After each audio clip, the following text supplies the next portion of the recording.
Hey everyone, welcome to Teacup Philosophy. Today I'm going to be introducing my third introductory podcast about philosophy, and that's going to be the final introduction. So, we've just started doing this podcast over the last week or so, and what I wanted to do is to launch it with some foundations of what philosophy is, what sort of stuff we're going to cover, and to really look into what the podcast should be about and gaining some references and some ideas of how we can learn philosophy ourselves and together. So the first podcast that I did looked at philosophy and this podcast as a whole and how we're going to break it down and how this will work going forward. The second one was more about different philosophical thoughts and philosophical debates. So in the second podcast, I discussed how we can learn about different philosophy, and I gave some references, some ideas and some recommendations for books and some philosophical debates to consider. And if you was interested in this, you could email me or drop me a comment to see what sort of things you might like to hear in the podcast. I've also spoke about what sort of things I'd like to cover going forward, as I'm more interested in the sort of humanities element and the life mysteries. I do like the idea of covering some paranormal stuff and some things about existence. So it's all about life, it's all about afterlife. There's lots of different elements in what I'm hoping this podcast will cover. So just to finish off this introductory bit, so today I want to talk about my experience of why I started studying philosophy and why you might want to study it as well. So it's just a little ending of my introductory sessions. Let's place it like that, and then you can decide, if philosophy is for you or if you want to look at it a little bit further. The next podcast, I promise, will be more about the debates themselves. But if you want to know more about the whole philosophy process and all that sort of thing, and how you may want to develop that as a student or more of an interest, then I'm open to discuss more introductory videos as we go further forward. So, for me, I used to think philosophy was studied by the strange and and this sounds stereotypical, but the more pompous middle-aged.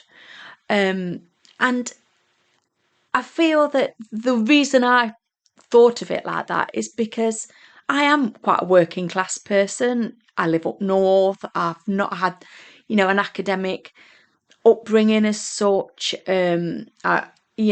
Public school, local communities, working in, living in council estates and growing up in these sort of areas. You have a different perspective, I suppose. And so I never really thought philosophy was ever going to be for me. But as I went through university as a mature student, when I was younger, I messed about a little bit and never really got a good education. But as an adult, as a mature student, I went to university, and I've been twice now. So the first time I studied community studies and youth studies, and the second time I did a humanities degree.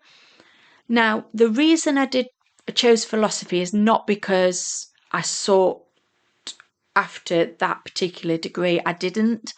I actually went to do a creative writing degree. And what happens when you do like an arts and humanities degree in creative writing is that for the one that I chose anyway, I had to choose another sort of module that ran alongside of it. So I had to do year 2 and year 3 in a particular subject to go alongside the creative writing. So I looked at all the different things, and I looked at things like English, and originally I was doing childhood literature, but none of those really interested me. It was a bit too, it was not for me. The only one that really stood out was philosophy. And again, I was a bit like, I'm not quite sure that's really for me. But when I looked at it and understood this sort of critical thinking type of it, I thought, yes, this sort of suits my personality. And I tell you why, because growing up and as a child and even as an adult and even now, you can ask anybody who knows me, they'll tell you this. I'm always the person who asks why. So I don't settle with opinions or arguments unless I've really sort of looked at it myself. So I'm always looking for different answers, different solutions, and that whole sort of critical analysis stuff. So I've always been fascinated with that side of things. So I thought, yes, I'm going to try philosophy. That's what I'm going to do. So I did that, and creative writing, sailed through it and got really good grades on creative writing. So that was good. Philosophy, I really, really enjoyed it, but the academic side was hard. So I'm not going to say this is an easy subject because you're analysing text and information all the time and you're critiquing. And it does help with creative writing philosophy because it helps you think more outside the box. But unless you are, sort of willing to put that extra effort into the sort of academic style of writing, in a sense, it is a hard one to actually study. Saying that, I really enjoyed it, and I did pass at a grade 2, I think it was. I passed with a 2-2, which was like a point off 2-1, and it really bothered me because my philosophy let me down a little bit because of that whole sort of issue I had with the analysation of the whole text itself. I am dyslexic, so I do struggle sometimes with that. But I just wanted to be honest about it's not an easy subject to really learn. Anyway, for me, that was my opinion. So that's why I ended up studying philosophy. And yes, now I am a middle-aged person. I'm not particularly pompous. I don't feel or more middle class. But I do feel that I have a greater understanding of the world as a result of studying philosophy, and it does help me to think about things in a more objective way. So, saying that, I don't sit around in a frilly shirt, as we have these images of philosophers that do, looking out of the window, writing poetry and all of that. But I do spend a lot of time thinking, and this is why I do enjoy philosophy, and this is why I do enjoy those sort of debates and that understanding of what's happening in the world and how you can come at it for different perspectives. So that's a bit about me. That's like how I sort of come into philosophy and why you might too. There is another element to this as well, which I might not have covered yet, but the philosophy on itself as a degree, if you want to go into, to really into the depths of it, unless you're teaching it, it might not be something that's on its own is something that could lead to a vocational career. And that's not to say it's not relevant. It's just it's not something where you need a philosopher on a certain thing. There's a lot of other stuff you have to really get into the context of. But if you wanted to study law, for example, or wanted to go into journalism, creative writing like I did, it can really help bolster that side of your education. So it's not a redundant degree by any means, but I do think to get it sort of in its whole context and to get it how you need it to be, it should be wrapped around something else to help you move forward. That's if you want to make a career out of it, as an example. Anyway, moving a little bit forward. So that's the reason why, I do feel that studying, it can be a good thing. So let's look at philosophy in terms of like opinion, because I have this opinion issue quite a bit. So a lot of people will say, well, isn't that just an opinion at the end of the day, when you're having your philosophical thought? And the answer is no, because the difference between philosophy and opinion is that an opinion is formed on a personal bias. So that's subjective. So when I say earlier, that philosophy is great. It's hard.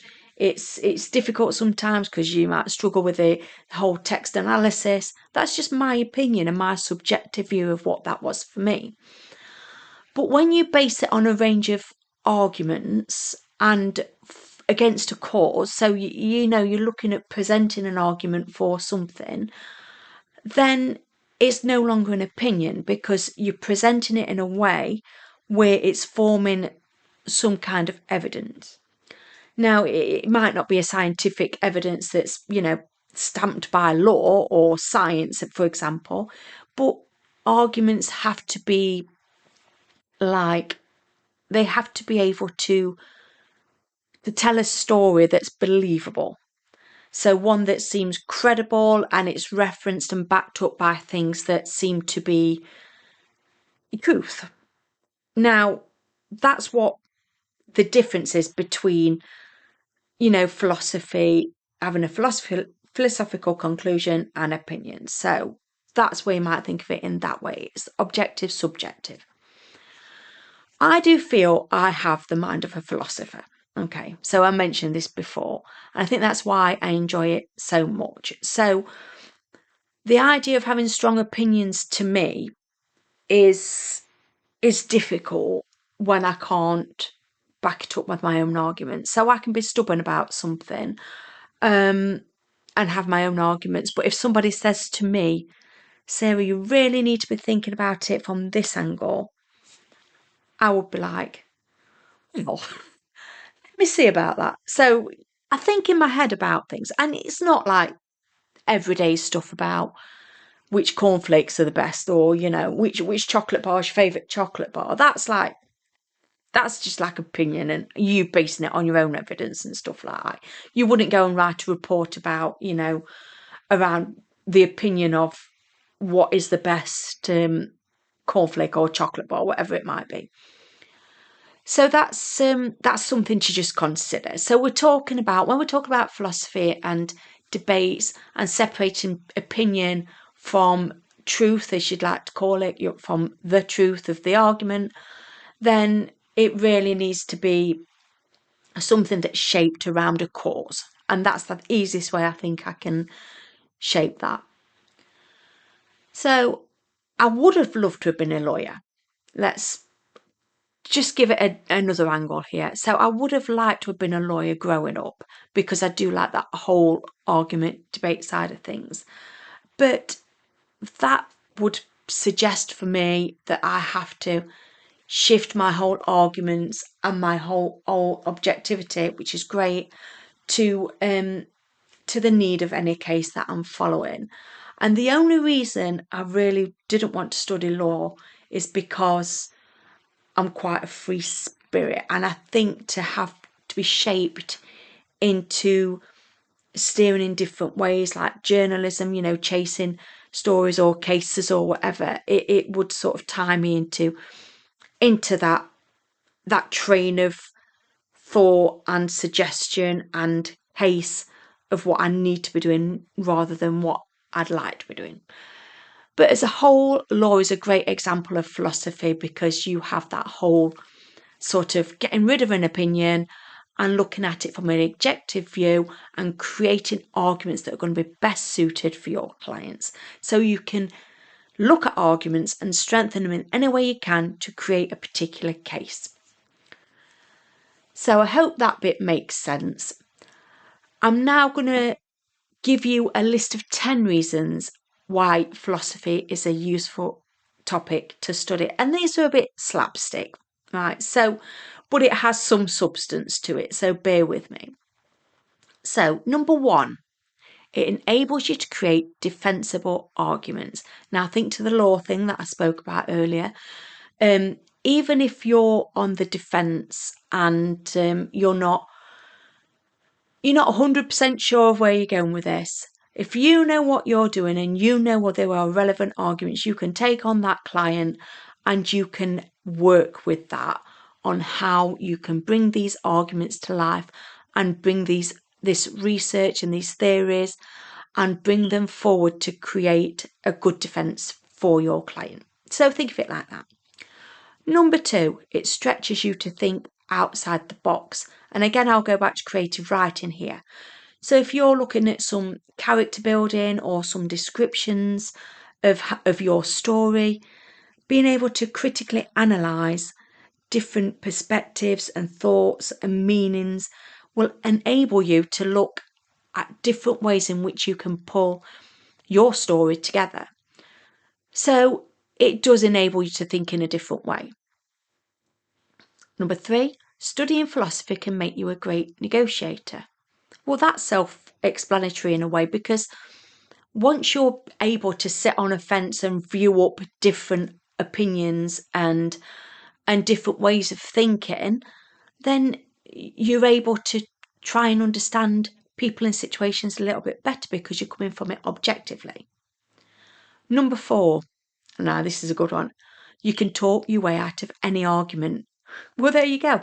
You practice it enough, you've got a way of thinking of getting out of different arguments. And if you need to know more about that, you can ask my husband, because he thinks I am an expert in this. So there you go. My philosophy degree paid off. Number 5, it helps you think from different perspectives. Now that goes back to a couple of things, so I may have sort of like recycled that one a little bit. But again, it's about putting yourself in different perspectives, not just thinking outside of the box, but thinking of things and people in a different way than you normally would. Number 6, you can understand how theoretical perspectives have changed over time. And this is something I found enjoyable and interesting, to be fair.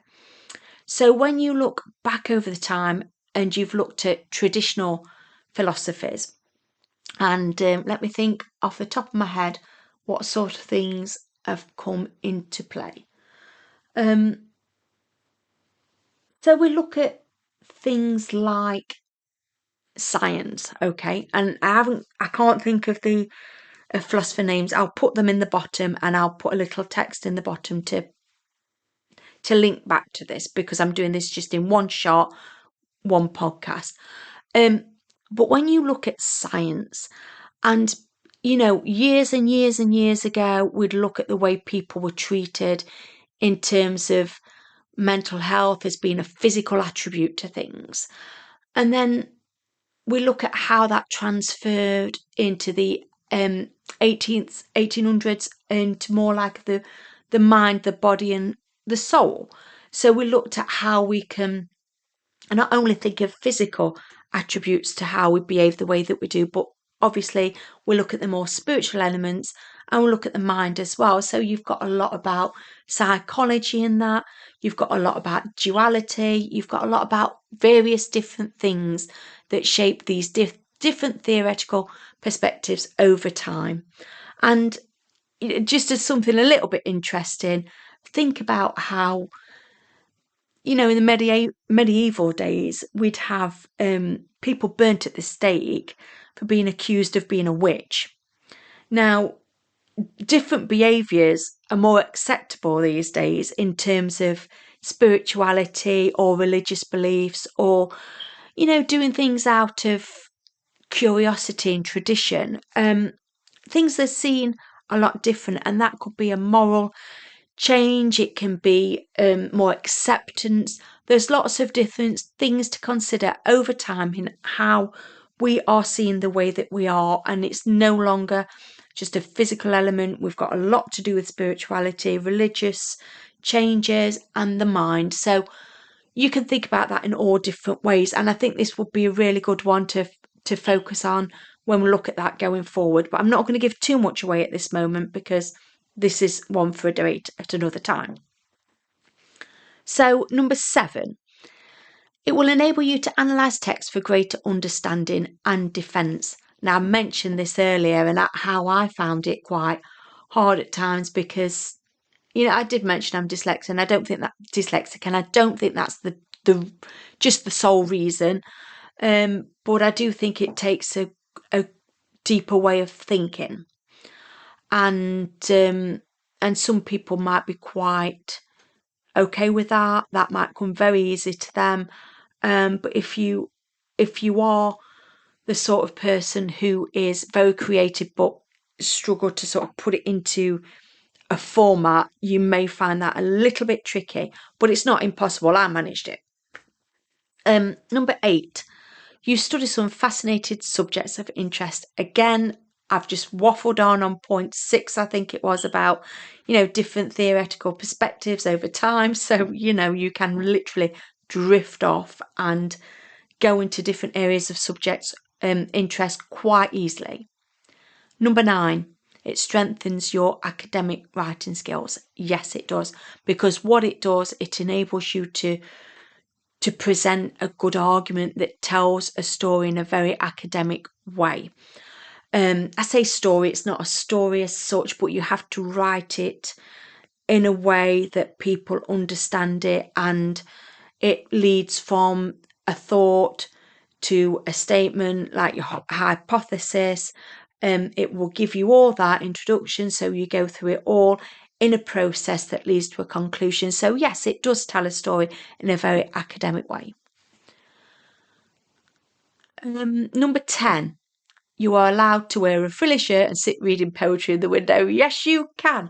So even though I've mocked great philosophers who have done this, you can do whatever you want and drift off whenever you want and be philosophical whenever you want. And if that involves wearing a frilly shirt and reading poetry, then so be it. Okay, so here we have 10 reasons to study philosophy. If you have anything to add, please do. You can email, you can comment, or you can, just watch and create your own podcasts or your own commentary. But I'd be very interested to hear a lot about what people think and what their views and thoughts are of philosophy itself. If you've studied it, it would be great to have that extra bit of input as well. But if it is more about getting involved in debates, then brilliant. Let's see where we go with this. Like I say, this is going to wrap up the introductory side of things for now. I will do more introductory videos if needed going further forward, but we are going to get stuck in some debates soon. Thank you very much for listening, and I will speak to you very soon on the next podcast. Have a great day.